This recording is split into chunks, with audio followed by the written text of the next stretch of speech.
What's up, everybody? It's me, Troi, and I'm here today with a video. Of course, why else would it be? But anyway, you know how it is, like when you're waking up and maybe you're waking up thinking, I'm just gonna relax and just read a little bit, because I'm currently reading Rita Mae Brown's Cat on the Scent. I'm like 100 pages left from the end, and I was gonna just chill and relax and read that book, but you had something nagging in the back of your head. Well, for me, it was like I need to clean up. So let me tell you, child, like I got up, I was like, I'm gonna clean my bookshelves because I had a dream that there was some spiders or something coming out of them, like low-key. That is like the true story, true Hollywood.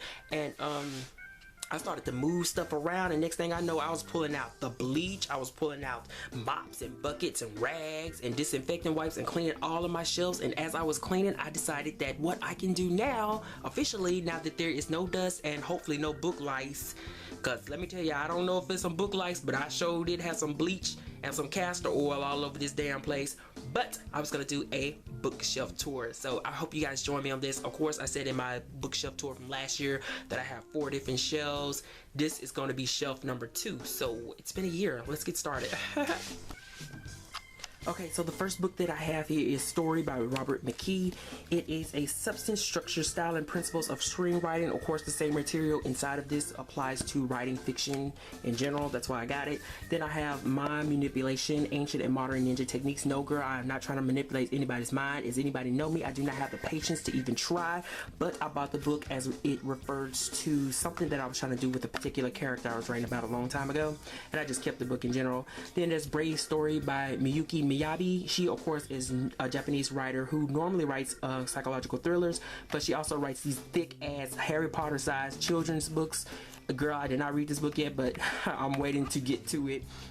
I have the Omnibus Buffy, guys. This is a collection of Buffy comics. I got the 1 and 2. I think there's about 6 of them, but I only got these 2, of course.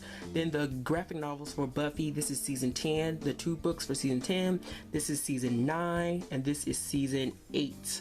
And then there's the Tales of the Slayer guide. Y'all know I do my Buffy, which we're gonna even get into it. Then I have the Uncanny X-Men, the collection from, there's original X-Men, and then there's the Uncanny. Uncanny is when characters like Wolverine and Storm were introduced, and this is the collection of those comics. Then there's X-Men's Legends, which is basically this is the collection of the Phoenix Saga. L.A. Banks, Vampire Huntress, Dawn of Darkness. I wish I can get to it, but y'all know I love L.A. Banks. Unfortunately, she passed a couple of years ago, and she was a black urban fantasy writer. And then there's my trusty Sailor Moon folder, and a lot of stickers and stuff. I was trying to put it somewhere else, but I was like, I'm just going to put this back on my shelf now. My Sailor Moon Meet the Guys books, kids books that I had since forever. The Sailor Moon role-playing and resource book, which I loved when I bought this, like I was 16 or something. And then there's Japanese, the Manga Way, which is a very interesting book if you're trying to learn Japanese, because what it does is it teaches you through like manga examples. As you can see, yeah, this is a very interesting book. I still have to work my way through it, but I think it's a treasure, so I just keep it. Manga Artist Academy, of course, it's Japanese, so I gotta go this way. This is all the little books that I bought on learning how to draw manga, because y'all know, I got my little stuff going on. Some of y'all need to check it out. Some of you guys have and sent me messages. I appreciate that. And then this is a kanji pictograph book. This is the first book that really got me into learning Japanese kanji, because it's so, look at the examples there. And I just dropped the book. We're gonna keep going, keep rolling, girl. Then the Resident Evil Archives. This is the first one. Then there's the second one. I gotta get this book. I'm sorry, I can't just let it stay on the floor after I done cleaned up this whole damn shelf. Okay, and then there's Janet Jackson. Yes, Miss Jackson, if you're nasty, that would be me. True You. I love this book. And then there's Pam Grier's, her autobiography, My Life in 3 Acts. Foxy. Then there's the supermodel Alek. That's how you pronounce her name. That's her biography. Rue McClanahan. I thought I was getting her name wrong. My First 5 Husbands. Of course, this was Blanche Devereaux on the Golden Girls. I actually met her during this, when she was doing a signing of this book in Atlanta. She was my favorite, and I'm so sad that she is gone. Then there's Women of Blaxploitation. I showed you guys this book in one of my Read So Lit videos. Then there's A Piece of Cake by Cupcake Brown. Highly recommended biography. Highly. If this is not on your list, girl, I don't know what to tell you. Same applies for The Warmth of Other Suns by Isabel Wilkerson. Listen to me, I can't even talk right now. I'm going too fast. I haven't ate, you guys. I ate nothing but a banana and an energy drink. 1,000 Lies. Reviewed this book last year. It is basically the story of the Jim Jones, the untold story of hope, deception, and survival at Jonestown. Very good book. Very good book. Eye-opening and scary. Like, when I read this book, I had a nightmare the first night that I read it, but I kept reading it, of course. By the same author as Jesus Land. This is the autobiography of the author, Julia. I'm not going to even try to pronounce her name, but anyway, this is a really good book. It's basically her as a young Caucasian girl, telling the life that she had with two of her adopted African-American brothers, and there's one. It's a really sad story. The immortal life of Henriette Alek. Amazing book. Then there's, of course, Betty White, If You Ask Me, and of course you won't. I really love this book because sometimes I feel like I'm Betty White. Tori Spelling by Tori Spelling. I know you guys are judging, but the point is that back when this book came out, I was really into that show she had on some network, I forgot. J.K. Rowling, The Wizard Behind Harry Potter. This is like a children's or a YA biography, unauthorized biography of J.K. Rowling, which I found her story very inspirational. So I was working at Borders and I was just reading this book at the register and decided to buy it one day. Next we have Personal Things. It's basically my photo albums, my senior year yearbook. One day I'll show you guys my senior year picture. And then we have the Encyclopedia of Ancient Egypt and then China World Heritage Sites. These are like the sum up of who I am, basically. So the next shelf, I'm gonna get on my knees here. Don't Start With Me. Is Push, of course. If you've seen the movie Precious, then you know all about what this book is about.